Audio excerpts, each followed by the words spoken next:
આજે મહાશિવરાત્રિ છે।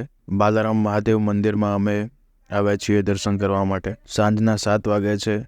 ટૂંક જ સમયમાં અહીંયા આરતી શરૂ થશે।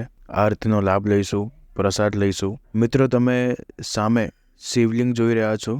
તે શિવલિંગ ઉપર જળ અભિષેક ગૌમુખમાંથી અવિરતપણે 365 દિવસ સતત ચાલ્યા કરે છે। પાણી ઉદ્ભવવાનો સ્ત્રોત કયો છે તે હજુ સુધી કોઈ જાણી શક્યું નથી।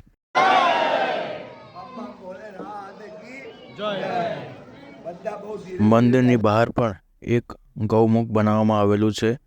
ત્યાં શિવલિંગ પર પડેલું પાણી ભક્તો પ્રસાદ સ્વરૂપે ત્યાં પીવે છે। ભક્તો નંદીના કાનમાં પોતાની મનોકામના પૂર્ણ કરવા માટે જણાવે છે।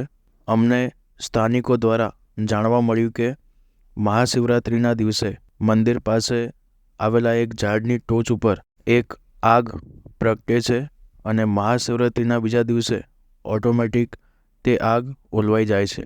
એ આગ ક્યારે પણ ઝાડને સંપૂર્ણ બાળતી નથી કે કોઈને પણ નુકસાન કરતી નથી, પરંતુ આ વર્ષોથી ઘટના થતી આવી છે, જે તમે આ વિડીયોમાં જોઈ શકો છો।